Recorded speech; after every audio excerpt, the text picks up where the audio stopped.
ഇന്നത്തെ special item ഏട്ടക്കറിയാണ്.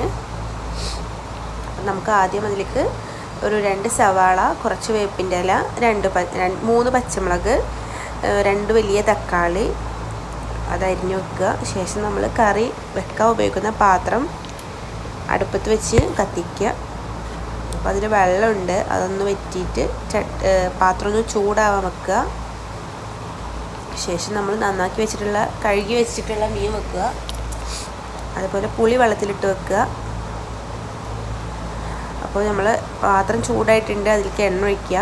പാത്രം നന്നായി ചൂടാവണം. അതിലത്തെ വെള്ളം വെച്ചിട്ടുണ്ടായിരുന്നില്ല, അതുകൊണ്ട് ചെറുതായിട്ടൊന്ന് നിന്നുണ്ട്. നന്നായി വെള്ളം വെച്ചിട്ട് നമ്മൾ വെളിച്ചെണ്ണ ഒഴിക്കുക. ഇവിടെ വെളിച്ചെണ്ണയാണ് നമ്മൾ എടുക്കുന്നത്.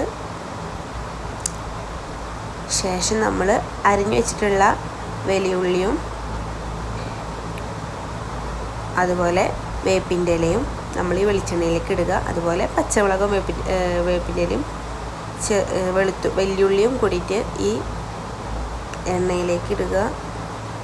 ശേഷം നന്നായിട്ട് ഇളക്കുക. കുറച്ച് ഉപ്പിടുക. പെട്ടെന്ന് ആവാൻ വേണ്ടിയിട്ടാണ് നമ്മളിവിടെ ഉപ്പിടുന്നത്. അതുപോലെ 1/2 ടീസ്പൂൺ മഞ്ഞൾപ്പൊടിയും ഇട്ടിട്ടുണ്ട്. നന്നായിട്ട് ഇളക്കുക.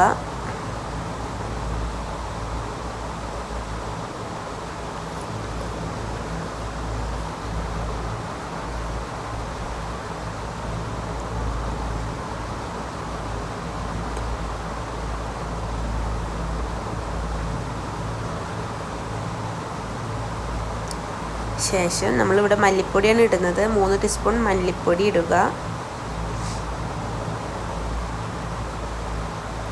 നന്നായിട്ട് ഇളക്കുക. ശേഷം നമുക്കിവിടെ മുളക് പൊടിയാണ് ഇടുന്നത്. 3 ടീസ്പൂൺ മുളക് പൊടി ഇടുക. നന്നായിട്ട് ഇളക്കുക. കരിയാതെ നോക്കുക.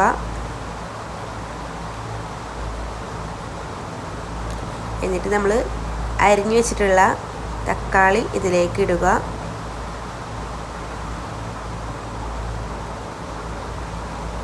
ശേഷം നമ്മൾ പുളിങ്ങ വെള്ളത്തിലിട്ടുണ്ടായിരുന്നു, അതൊന്ന് പിഴിഞ്ഞിട്ട് ഇതിലേക്ക് ഒഴിക്കുക.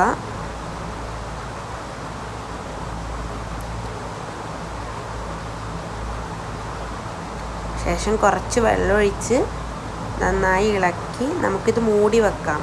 ഒരു 10 മിനിറ്റ് ഒന്ന് സെറ്റ് ആവാൻ മൂടി വെക്കുക. മീഡിയം ഫ്ലെയിമിൽ ഇട്ടിട്ടാണ് നമ്മൾ മൂടി വെക്കുന്നത്, കഷ്ണമൊക്കെ ഒന്ന് വേവാൻ വേണ്ടിയിട്ട്.